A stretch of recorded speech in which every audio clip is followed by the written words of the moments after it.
for those of you listening on the pod. Welcome in hour 2. Let's talk a little Zach Tom now and how it kind of this whole Elgton Jenkins conversation goes pretty much hand in hand with him. And let's just talk about, we already talked about he could potentially move to center, right? If this whole thing fell through, Emilio and Tim, if Elgton isn't on the roster next year, my go-to play will be get Zach Tom to center and find the best two, whether it's Jordan Morgan or Anthony Belton, whoever wins that job at right tackle, they're your right tackle and just move forward, right? I'd much rather have Zach Tom at right tackle, Elgton Jenkins at center, and you've got that depth we needed in the Philly game. But here is the situation with Zach Tom. Let's just start market value real quick, all right? Brian Gutekunst hit a home run when he selected Zach Tom in the 4th round, 140th overall of the 2022 draft. Tom has done nothing but improve since day one, and now it's time to pay up. Below are Zach Tom's career PFF grades along with his market value breakdown according to Spot Track. So let's talk about PFF here, guys. 2022, 68.3. When you guys hear me say if a rookie grades out in the 60s, I feel good about it, this is what I'm talking about. If they come out and they hold their own, they're grading in the 60s their rookie year, you're going to see them take a step and take another step. We've seen it time and time again, right? 2023 jumps to a 79.7 in last year and 85.8 PFF grade. He can block. 6'4", 304 is what he's listed at. Some say he's actually 6'3", so he's a little bit smaller size, which would make him a little better fit for center, to be honest with you. But I will say this, man. I'm all about paying Zach Tom. Now, what's the market value, right? But I just want to ask you guys real quick, PFF grades, and again, it's not everything, but when you turn on the tape, this dude, he knows how to play offensive line. He's known since day one. You know what I mean? Yeah, absolutely. And like you said, versatile, right? Could play anywhere in a pinch. But, the more we keep having this conversation about center, I feel for Jordan Love. And I would like to see him, get somebody consistent that he can build that rapport with. Favre had Frank Winters. Aaron had a couple of favorites throughout his career. If Jordan's going to be here for the long haul, it'd be nice to at least for the next, 1 to 3 seasons here, get some consistency and go try and run at a Lombardi here. But Zach Tom is one of those pieces that I think you got to prioritize here when it comes to the contract, because he's just simply the most valuable O-lineman that we have on this team. There's no other way to put it. Yeah, Emilio, he needs to be one of those 3 that we talked about, right? That if you're going to pay 3, he's got to be one of those. I was just going to say, if you're going to pay 3, it's got to be Zach Tom. It's got to be Elton. And right now it's Banks. I think that we can get away from Banks quickly if we know who our next guy that we're going to pay is. If you get at the end of the year, and it might be Rashid, hey, all right, we can't afford Rashid, but maybe we can get a comp pick out of him. The next guy in line we're ready to pay. Is it Morgan? Is it Belton? Somewhat, does Travis Glover fly up the ranks and get a spot? Hey, I don't know, but you have to pay those players that keep you going. On, I think it was the PFF pod or the Athletic pod. They were saying, they don't love Zach Tom they said they love Zach Tom as a blocker against everybody except like the best players. They said that maybe he gets beat around the edge sometimes against the best, and that's where he kind of gets gets hung up. But for our sake, we need Zach Tom. We need him to hold down that side. Jordan feels comfortable because he knows, in his face, he doesn't have to worry about really anyone, collapsing that pocket. And, we should be more worried about his blind side. Yeah. And it looks like everybody in the chat pretty much agrees. I don't see anybody saying, no, we shouldn't re-sign Zach Tom, right? So here is the calculated market value. And we'll talk about how we got to this number according to Spot Track. Okay, 21.7 million average annual value. You guys remember what we talked about, right? Mm-hmm. The number, if you cut Elton next year, is right around this exact number. It's just like he moves out, Zach Tom replaces him. You got the other young offensive linemen hopefully taking their rightful place, like Emilio was saying. Maybe they can step in for Sheed, or maybe Sheed's the guy you pay. Within 2 years, definitely 3, you can move on from Aaron Banks. You can just tell the writing's on the wall. Aaron Banks is going to be having the same conversation we've been talking about with Elgton Jenkins in 2 years, right? He's going to be looking up going, hey, can I get some more guaranteed money? Mm-hmm. And Goot might just move on. So 21.7 million. Here's how we got to that point. Comparable players, all right? We've selected the following players based on their age, contract status, and statistical production to compare Zach Tom to. Panay Sewell, 4 years, $112 million. All right. He was 23 years old when he signed. His average salary, $28 million. Jonah Williams, 2-year contract, worth $30 million, average salary of $15 million. He's 26 years old. Spencer Brown, 4 years, $72 million. Jawan Taylor, 4 years, $80 million. All right. So if you take all four of those closest comps, according to Spot Track, and you average that out, here are the averages. 4 years, $73.5 million with $20.2 million on average salary.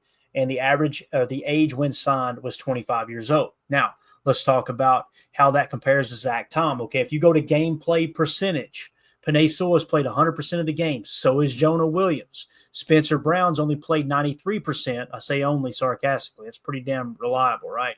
And then Jawan Taylor's played 100%. So that averages out at 98.4% of the snaps they've played, okay? When you break them all down from quarterback hurries allowed per game, they average out to 1.35 hurries per game allowed. Quarterback sacks allowed per game, they average out to a 0.33 sacks per game, giving them a rating of 66.15. Now let's go to Zach Tom. Zach Tom's gameplay percentage, 97%. That's going to net him minus 1.45 in percentage change, okay, compared to the average of the four comp players. Quarterback hurries allowed, his is 1.41, slightly higher than the average, which is going to drop the value down minus 4.44, okay? Then you go on to quarterback sacks allowed. He had 0.15. The percentage change is a positive 54.55%. So he's been damn good in sacks allowed in terms of that. And then his rating is going to be an 82.7 compared to the 66.15 of the other four players, netting him a positive game of 25.02. So when you look at the median prime percentage change for Zach Tom, it's 11.79%, an average prime percentage change of 18.42%. That's where you come up with the calculated market value for Zach Tom at 4 years, $86.7 million, or an average salary of $21.6. You can get that average down if you guarantee more money with signing bonus, or you can raise that number up if you come in with less guaranteed money. The player's going to want as much guaranteed money as possible. So I'm going to get your all's thoughts on that. I feel like that's a really, really fair comp. When anytime Penei Sewell is mentioned in the comp, I don't feel like he's getting lowballed at all. And the numbers are the freaking numbers. 21.6 million. I think that's a great average number, Tim, for Zach Tom, and I really do. We had to start talking Penei Sewell as soon as the Lions fan got booted, huh? Yeah, exactly. That's the way it works, man. I don't make the rules. But no, I agree. I think it's a good comp. And pay the man his monies. Back up the Brinks truck, cut the check, do what you got to do. Pay it to him in gold bullion, whatever it is. Pay the man, keep him here. Yeah, and Emilio Eldergrim says, I bet he gets $25 million a year. I would not doubt that. I could see that happening, right? Absolutely. Yeah, because, I mean, a guy like that, you're going to want to keep him happy. You know, it's one of those in Madden, Clay, where you mess up the first time, and then you got to go, whoops, I got to give him a little bit more money to make him happy and stay. So hope you didn't piss him off, too. Yeah, and I mean, they're normal human beings, right? If you drag his name, if you don't treat him right, they're not going to be happy with it. I think we've been talking for a long time that Zach Tom needs the bag, and it's going to be over 20. It's going to be lower than 30, ideally. And then if we can get him for an extended period of time, all the better. But it's I think those are pretty fair comps for him. Definitely. All right, and we already kind of talked about the cap space issue. All right, and moving along here, another offensive tackle due for a big payday is Rashawn Slater, $25.5 million average annual value. Bernhard Raymond, $20.6 million average annual value, and Colton Miller, $19.7. So when you look at the free agents coming up here, I mentioned this because it's a race, guys. The one who gets the deal done first probably going to pay. I don't want to say it'd be less overall, but it'd be less of the percentage you would have to pay. Meaning, you notice most of these guys I don't think any of those guys were on the comps because they're all up for a contract. As soon as let's say Rashawn Slater gets paid first, now Zach Tom's number just went up. That's right. What we dealt with Jordan Love, right? Yeah. Jared Goff got paid before him. The number went up. If we just got the deal done a little sooner, you could have saved a little more money, right? It's like that credit card. Pay that sucker off. The longer you wait, It's just going to keep on compounding. That's the way it works. So on this list, you've got Rashawn Slater, you've got Zach Tom, Bernard Raymond, Colton Miller, Luke Godecki, Taylor Moulton, Braxton Jones, Rob Havenstein, Braden Smith, and Jack Conklin. So you got a flurry of guys that are looking to get paid here. Get it done, man. Yeah, and a flurry of guys that may or may not get paid and maybe on the move, so you could see some shuffling. I hope Zach Tom's not one of them. I hope they get this done and get it done quick. I would think that would be the priority, right? We get that deal done. Now we figure out what we can do, with Big E, Rasheed Walker, and start kind of moving down the line, right? Yeah. Yeah, I think that's a great point. I think that hopefully Goody doesn't let it fall to, hey, we were behind the 8 ball again on this. Let's just get him paid up. Let's get it squared away. But yeah, once Elton gets paid, then Zach Tom's going to want the money. It's just, I am happy though that he's spread it out. We're not 15% on the cap besides maybe Jordan, and everyone's all right taking the equal pay. We're not over here just throwing money around. You get 30, you get 30. We have to be conscientious of that. Yeah, Daryl in the chat says Jordan Love had to wait a while. It's true. And Adam Block says sometimes the agent wants to wait, though. Yeah. I think so. It's like it's hurry up and wait, right, Adam? Like you want to get them to the negotiating table, wait out a couple deals, and then hammer it, right? That's kind of how it works. So that being said, I think Zach Tom is waited, though. I think it's time, right? Yeah. Yeah. I've seen enough, man. I think he's worth $21 million per. And here's what's crazy is like that first year cap probably going to be somewhere in the $15 to $18 million cap hit range. Mm-hmm. And then it'll probably raise to the 21 to 22, the way Goody typically does the contracts. And then by year 3, the majority of the guaranteed money's gone. And you got yourself in a position where you can restructure or potentially cut ties, which I don't see him wanting to cut ties with Zach Tom. I just don't. I think he's a hell of a football player. No. So, and when you look at the PFF grades here among some of the players we just mentioned, like Rashawn Slater at 90.9, right?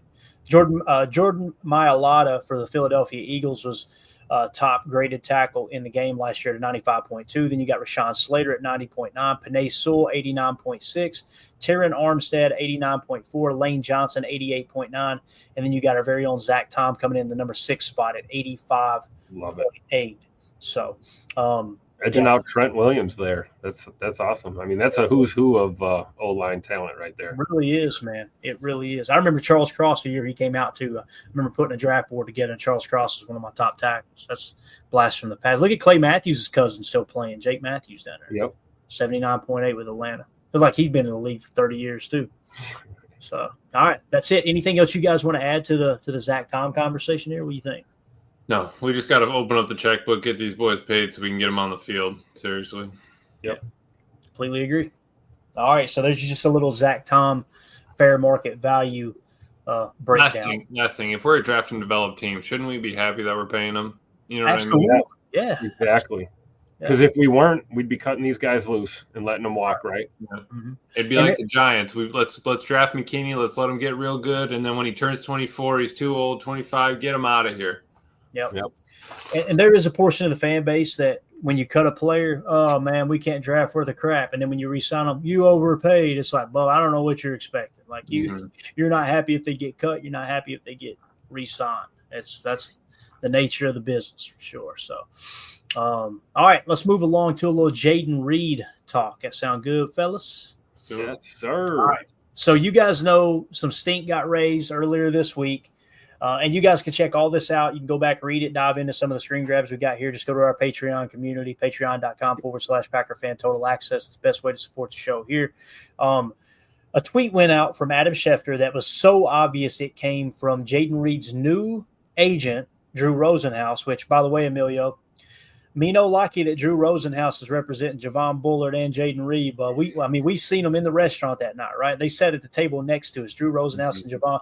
Drew Rosenhaus comes in and sits down with a gentleman we didn't recognize, and then Bullard walks in, and I go, this mother. Stay away. I wanted to go over and go, Drew, stay away from him. Yeah. Stay away from him. Because Drew, he's a super agent. It is what it is, right? We've been down that road with him and Aaron back in the day. Yeah. So here we go. Jayden Reed, concerns or non-story. All right. Last week, a tweet was posted from Adam Schefter that caused a little bit of a stir. So here was the original tweet. Packers GM Brian Gutekunst met last week with Jayden Reed's agent Drew Rosenhaus to clarify the wide receiver status in Green Bay after the team drafted Matthew Golden and Savion Williams. The team said it will not affect Reed's status as its top receiver per source. That source, of course, was our boy Drew Rosenhaus. It's pretty darn obvious. So when Adam Schefter tweets, right, where's it coming from? Adam Schefter does not work for the National Football League, okay? He works for ESPN. Now, ESPN has a partnership with the NFL. ESPN isn't going to do anything crazy dramatic to make the NFL look bad because they like that partnership they've had for so long. When Ian Rappaport tweets, he works for NFL Network. Guess who he works for? All 31 owners plus now Ed Policy, right? That's who writes his checks, is the NFL who owns the NFL Network. So when Adam Schefter tweets something out, not that Ian doesn't ever tweet anything out from the agents, it's going to be most likely coming more from the agent side than the owners, if that makes sense. So this came from the agent. What were they trying to accomplish, right? And I asked myself that earlier. I kind of played devil's advocate, Tim, and I said, listen, there's nothing wrong with Jayden Reed going to the team and going, hey, man, I'm still your dude, right? Like I want to be a part of. What I took that as, if that came from Jayden Reed himself, I want the ball. Yeah. That ain't a bad thing. That's hey, I'm going to be here. I'm going to work my butt off. I want the football. I want to be the dude in Green Bay. I think that's a very, very, very good thing. Some fans seen it as a very, very negative thing, and I just didn't understand that. Now, as we move along, former All-Pro Green Bay Packer David Bakhtiari chimes in on what this tweet means. I thought this was glorious right here. Oh, yeah, this was perfect breakdown here from Bach. So Bach sitting at home with that knee elevated, just, watching the drama unfold. Here's what he says. My interpretation from this: player is disgruntled based off draft and previous season number of targets, rightfully so. This is a business. EOD 11 is a stud. All right. Talking about Jayden Reed's a stud. We are paid off performance. Hard to negotiate when you don't have numbers to compare. Flashy agent wants to retain and continue earning players business/respect, says he will talk to the GM and reassure all this is brownie points, is basically what he's saying. Forced a call with Goody. Goody says whatever the agent player wants to hear. Happy player equals good for business. Agent reports back to player, stuck his neck out for him, quote, technically he did. Player's happy for now. Agent texts reporter with large following/relationship to push his narrative to reinforce narrative to the player. Uses this for recruiting down the road as an agent that goes above and beyond. Means nothing at the EOD. In scene. It seems pretty accurate, right? I would push back a little bit and go, I think it's more Drew Rosenhaus. I do too. Jayden Reed being like overly negative, and Bach wasn't saying he was negative. He's put some shine on Reed's name there, obviously. What's your take on it, Tim? I thought it was pretty creative from Bach here, though, man. I agree, and I like Bakhtiari's breakdown. I think it's probably 99.9% accurate, and I'm with you. I don't think this is on Bird. I think this is his representation, just angling and due diligence by an agent, basically, and that's what those guys get those big percentages for, and they make the big bucks. That's what they do. So. And I think it's a credit to Bird, too, for kind of staying out of it. You know what I mean? Like, let the agent do what the agent does. You focus on ball.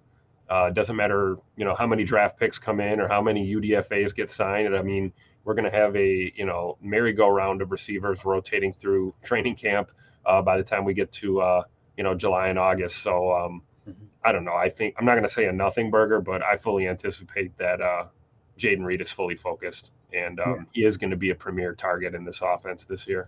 Yeah, BTime10 in the chat says, I heard that Jayden Reed just got a new agent. That's why. That's basically what Bach's saying here, right? Is like, that's the agent running a little victory lap. Hey, I called him. I'm on it. I'm on the job. I'll blow the chest real quick. I got it. Yeah. I just want you to know that I know that you know. Right. And then I will say this too, Amelia. I want to get your take here on Gene, Gabe, and Chewy. Adam Schefter looked very aggravated that this got so much blowback. He's like, this wasn't a big deal. It's like, Bub, you're the one who tweeted it out. Now, listen, own it. Okay, we know how this game's played. We're all mature here.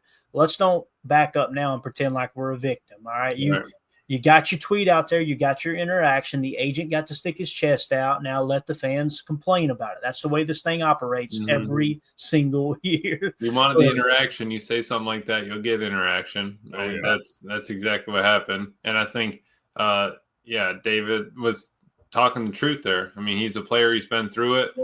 You can kind of see it. You want you're like, hey, I'm going to protect you. Dude needs to go out there and kind of do something to say that I'm protecting you. That now that your new agent. But I would more like it. Hey, I'm already talking to Goody about your second contract. You keep this up, man. We're going to be cruising here. I got you lined up X, Y, and Z. Everything doesn't need to be front and center. Yep.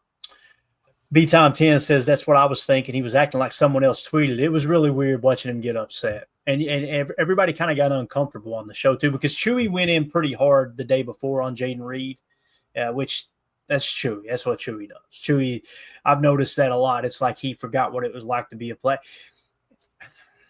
I probably shouldn't say this, but I'm going to say it. The guys who played in the 90s, they act like, just get out there and play the damn game. Quit complaining. These guys are babied. If they were playing today, Chewy would be doing the same exact thing. Let's be honest about this, right? So it is what it is.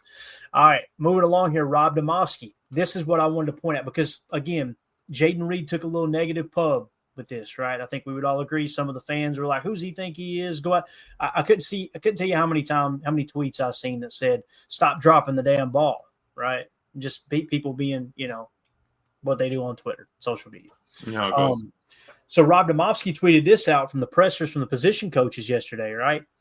Packers passing game coordinator Jason Vrabel said Jayden Reed is up to 199 pounds from 185 when he got here as a rookie. So he's thick, Tim. He's thickening up a little bit, man. Said, and has been one of the leaders of the wide receiver group this offseason.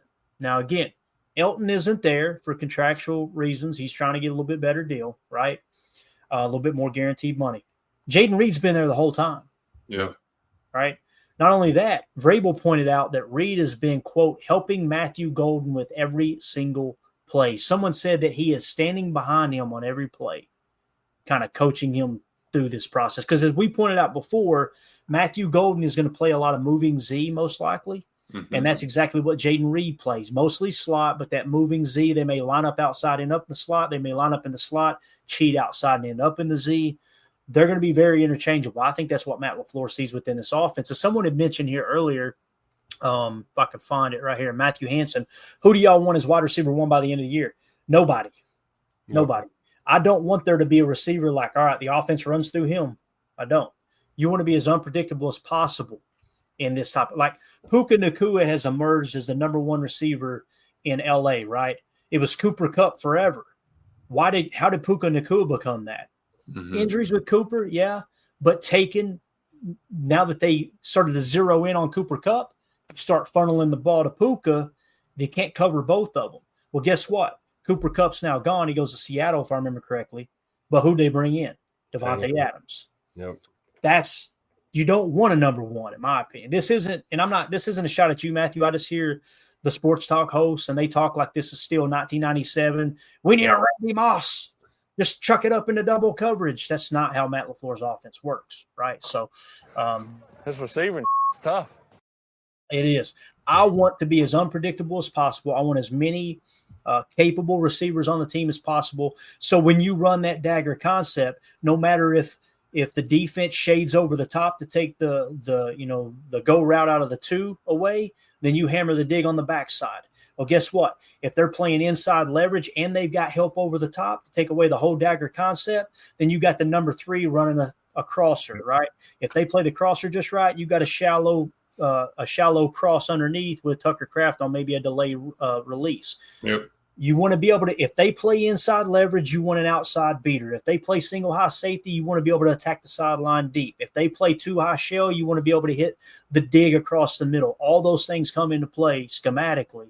And if you're just keying in on one wide receiver, we're just going to get him the ball. The problem last year is teams started to hammer down on Jayden Reed because no one else stepped up, right? Jayden Reed started off phenomenal start to the season, tapered off down the year. And I keep hearing how he had minimal catches down the stretch, but they conveniently don't mention the targets. his targets went way down because defenses started to really bend the coverage toward him underneath or on these crossers.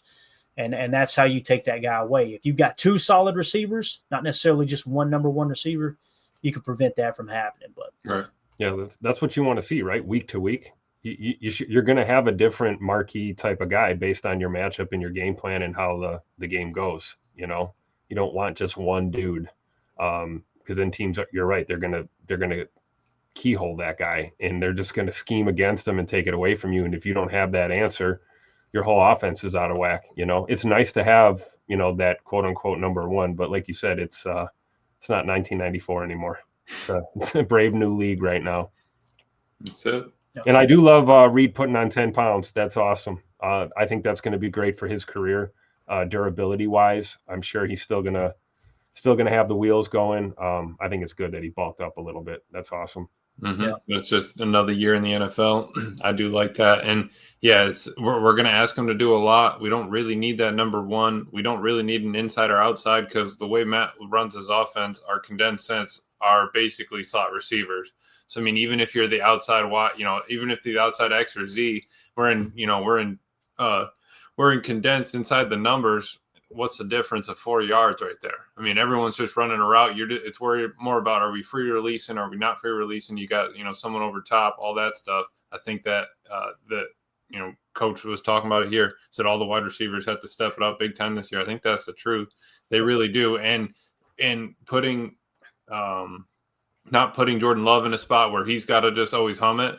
But I think that is kind of Jordan's game, right? He's going to want to press it. He doesn't take a bunch of check downs. So let's work that into, all right, our scramble drill might need to be a little bit better. You kind of want to know where you're looking on this coverage. And to that point, I love that Jayden Reed was behind, you know, Matthew Golden and helping him through it like that. Yeah. I agree with that wholeheartedly because you need, you know, we know we got the run game, right? And we can hit the shot play, right? But you need that intermediate passing attack to really drive your, you know, sustain a drive and continue to move the sticks. So I think that's a great point. Yeah. And here's the other thing too. If you have that true number one receiver, right, and you've got $30 million a year tied up in him, you're throwing him the ball. Yeah. And he's one injury away from your offense being flipped completely on its head. And if you do like what Coach Lynn is saying here, all wide receivers have to step up big time this year. If you've got a multitude of receivers stepping up within Matt LaFleur's offense, I'm telling you, slot cross, dagger, and then if you come out in that same trips left look that I just laid out for you, I wish we had the telestrator up. I'd explain exactly what I mean here. With that slot cross dagger combo out of a trips left look with your tight end to the right, essentially what you've got from left to right is dig, go, climb, shallow underneath, block, chip, leak with the running back, right? You can attack pretty much every defense. Now, here's the other thing. Inside zone with a strong right look, but trips left out wide, opens up inside zone and duo to beat the band. And on top of that, if you're overloading the defense, if you're forcing the defense to overload on the left with that trip left look, your slip screen out the right side is going to be deadly. And you've also back it back up, trips left look. You can go with an RPO attack with a bubble with the 2 lead blockers. If they start to cheat inside and load the box on Josh Jacobs, now Jordan Love just looks out there and goes 1, 2, 3. We got the hat count. Let's swing that bubble out there, right? And then Emilio will be on the postgame show saying he can block. Yeah, absolutely can. Let's get the ball in their hands. And it doesn't matter. Get it out. You know, we'll get it on the outside, push the defense out there. And yeah, I am, like Tim said, I am glad that he bulked up because he did have a couple injuries late in the season there. And maybe we don't need to throw him out there at punt return and just, you know, move on. Absolutely. I can't wait to see some of them nasty splits too, man. How about a little bunch nasty X? Dig them out a little bit. Matthew Golden and Jayden Reed and Wicks. I'm telling you, man, they're not going to be able to key in on Reed this year. They're not. Yep. If Matthew Golden ends up being a hit, and I think he will, based off what I've seen so far, if he ends up being a hit at wide receiver, they won't be able to key in on Reed. I look forward to the day that you see Matthew Golden or Jayden Reed at boundary X, pop him out the boundary X and let the other one play moving Z or F, and then all of a sudden a little cheat motion, bring him back, and then bring the X on the end around, you're going to see defensive coordinators crap their pants. Like it just opens up so many things that you can do. Not to mention Tucker Kraft taking another step. But Reed's also been the most productive wide receiver since arriving in 2023. He's led in yardage, right? He's led in touchdowns, all the important statistics, not to mention the running aspect. According to PFF, in 2023, he was a 75.1. This year, he took a slight step back at a 70.4. But again, remember what we talked about? Rookies who grade out in the 60s. His rookie year, 75.1. I expect Reed to be upper 70s, maybe even lower 80s this year, PFF-wise, because with the emergence of Matthew Golden, if he does pan out, if Savion Williams ends up being a hit, if Romeo Dobbs is still on the roster somehow, some way playing Boundary X, there's a number of different things that could fall into place to allow Jayden Reed to take another step forward. And I just want to point out his run blocking in 2023 of 50.2 jumped to a 61.4 last year. So little guys learning how to block in this Matt LaFleur offense. So. And he's got that dog in him too. He's not afraid to engage. I think it was technique thing, and now he's got a little more weight too. So should be fun to watch, man. Yeah, I agree too with Emilio's point. Get him out of the return unit. Let's just utilize him as that flyer, as that receiver, and call it a day. Yeah, let's move on. Yeah. Yep. As Coach Lynn says here, the emergence of Golden will only free up Reed more. And like you guys just said, if you can get Savion and Mecole Hardman returning kicks and returning punts, that frees him up from that as well. Right? Absolutely. So, telling you, man, I don't know what his over-under numbers will be this year. And the fact that he added a little weight, which should, like Coach Lynn was saying in the chat earlier, will lend a little credence to him staying healthier, probably being able to absorb some of that impact. And Savion taking some of those end arounds away, therefore less hits on Jayden Reed's body. I would expect Jayden Reed to take a little step forward here. If his targets hadn't gone down in the second half of the season, which, by the way, another thing that people try to ignore when they try to bash Jayden Reed is Matt LaFleur mentioned we were trying to take some of those body blows off of him at the end of the year, like not over target him as much because he was getting drilled, So and we were also, running the damn ball too down the stretch a lot. I mean, targets as a whole are going to be less when you're pounding the run, Mm-hmm. Yeah. With 2 years left on his contract, Jayden Reed has positioned himself for an extension with the Packers. If his play continues to stabilize or even better improves, you can see here this year his cap hit is $1.9 million. Next year will be $2.2 million. Then he will be an unrestricted free agent, obviously being a second-round pick. He doesn't get that fifth-year option attached. So all these conversations we're having about Zach Tom this year, we're going to be having them about Jayden Reed next year. So just keep that in mind. So that'll be right around the corner. Anything else you guys want to add to the Jayden Reed talk contractually? I mean, is that not a steal? $1.9 million against the cap. I mean, look what he did his rookie year. $1.3 million. Come on, dude.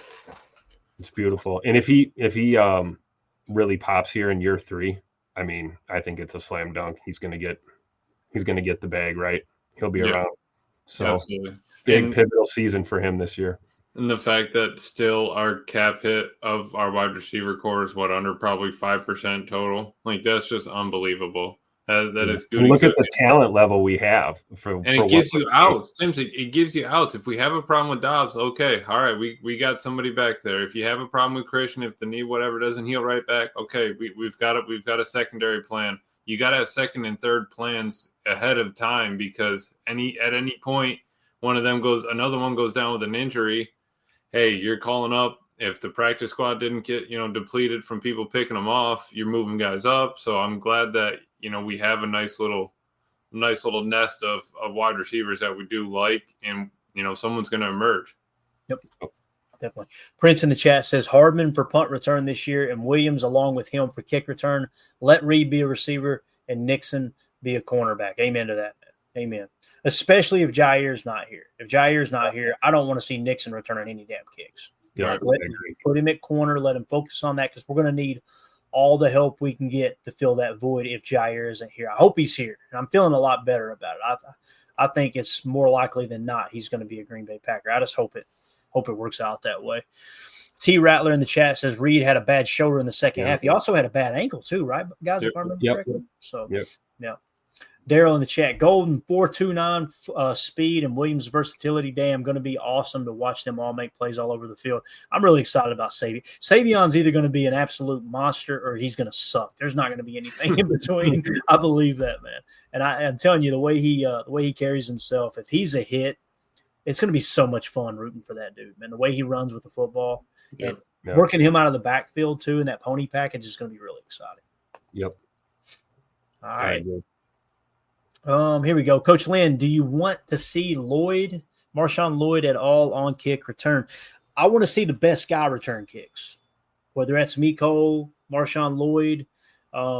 If it was Jayden Reed, I would say put Jayden Reed back there. I just don't think he's that good at kick return. I don't. I think his true value is receiver and being able to work some of this F motion. That's just me. And if we do have Ja, to your point, I do think you leave Keyshawn as one of your options. Mm-hmm. But obviously if there's no Ja, then you need Key to just be a corner in this defense. So I don't know. I don't know about Marshawn Lloyd at return. I don't either. I haven't seen anything. I don't think we've seen enough. I'd like to see Marshawn Lloyd run the ball. I'd like to see him at running back first, but maybe there's some other guys too. I'm not sure about some of our other corners, Kalen King or the kid we just got from Tulane.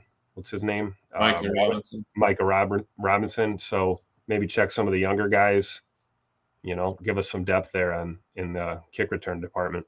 Yeah, as J. Cole says here too, I would put Savion Williams on kick return.